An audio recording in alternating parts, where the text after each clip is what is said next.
এক রাজার শালীর নাম হলো রসা, বুঝছেন? আর নরসিংহের নাম হলো রসিকা। রাজায় ওরে আদর করে রসা ডাকে। এখন রাজায় ধুমধাম করে শালিরে বিয়া দিচ্ছে। বিয়া টিয়া দেওয়ার পরে কদিন পরে এই শালির জামাই মনে করেন বিদেশে গেছে। বলেন কি? বিদেশ চলে গেছে, নতুন নতুন বিয়া হয়েছে, আর নিজের সামলাই রেহা পারে নাই। এলাকার এক নেশাটির লগে প্রেম জমা লাইছে। বাবা কি কয়, না না না এলা লাভ। এখন একদিন এই নাগরে কইতাছে কি, কয় শোনা তুমি আজকে রাইতে বেলা আইসো, তোমার মিষ্টি খাও। নাগর তো এই কথা হই না মনে করেন একেবারে 100 শরীরে জোশ চলে আইছে। এখন নাগর গুছে আসছে, ঠিক আছে আমি রাইতে বেলা আইসা তোমার জামাই টুকা দিবানি, তুমি বাইরেও কয়েছে। মানে ডিলকিল করে চলে গেছে। যাওয়ার কতক্ষণ পরে ওই জামাই বাবু মনে করেন রসার ব্যক্তি বেড়াইতে রেখেছে। এখন রসা তো দেখানো খুশি হয়েছে, কয় হাই রে জামাই বাবু এতদিন পরে আমার বাড়ি বেড়াইছে।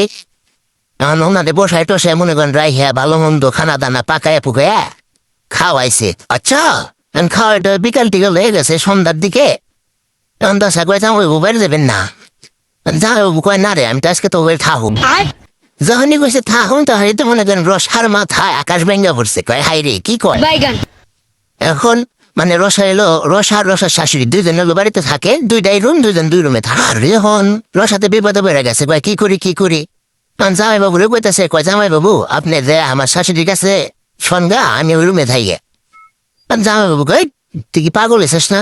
তোর হাসুড়ির হাতে আমি যে ঘুম, তুই এক কাম কর, তুই তোর হাসুড়ির হাতে হুগা, আমি যে তোর রুমে হই গে। এখন রসা তো মনে করেন খালি মুসরামুস্তি করে, কয় না জামাই বাবু আমার সমস্যা আছে অমুক তমুক। এখন জামাই বাবু তো রাইগে গেছে, রাইগে কয় যা থাকবই না, চলে যা মতো করতে। এখন রসা যাই হোক লাস্ট পর্যায়ে দেখছে যে আর কোনো ওয়ে নাই, পরে রাজি হয়ে গেছে, কয় আচ্ছা ঠিক আছে আপনি আমার রুমে দেখুন গা। জামাই বাবু যে হইছে ওয়ার পরে রাত যখন একটু গভীর হয়েছে না, হচ্ছেন এই যে হেপুংটা না গন্যে শাকটি ওই হালে আইসে হেরে ওই নেশাকটি লো জামাই টুকা দিতে সার কইতেছে, কয় শোনা দরজা খুলো আমি মিষ্টি খাবে রে। এখন কয়েকবার দেড় বারে রাজার ঘুম ভেঙে গেছে গা। ঘুম ভাঙার পরে রাজাই তো টের পাইছে, কয় কিরে এত রাইতে রসার রুমে পুরুষ মানুষ এসে ডাক পাড়তেছে, কাহিনী তো কিছু আছে।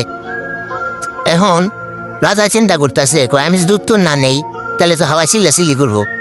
পরে রাজা দিশা মিশা না পাইয়া উত্তর নিছে, নিয়ে কইতাছে, কয় শোনা আজকে আমার সমস্যা হয়েছে তো, তুমি পরের দিন এসো, তোমার মিষ্টি খাওয়া মানে। এখন এই নেশা ঘুরে গেছে, বুঝছেন? অর্থ মাথা মতো হ্যাং।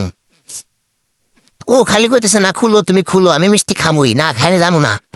রাজা একটু পড়ে গেছে ভাই, বিপদে পড়ে গেছে। এই পর্যায়ে রাজাই করছে কি দিশা মিশা না পেয়ে কইতেছে, আচ্ছা আমি জানলা খুলতেছি তুমি জানলার কাছে আসো।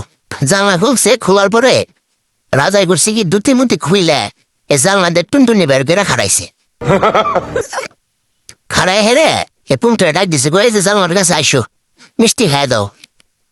পুংটাই তো মনে করেন ওই নেশাটি পুংটা, ও তো মনে করছে ওটা ঠোঁট মনে করে এ টুনটুনিতে যায় এটা সুইমা দিছে।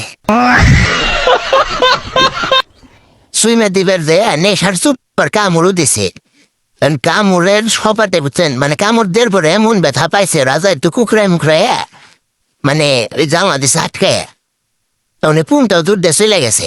এখন রসা কইতাছে, কয় লজ্জাই মরি এখন আমি কি করি? আমি রসা যাকে দিয়েছিলাম আশা, সেই শালা মাদার এসে কামড়ে দিল জামাই বাবু শশা।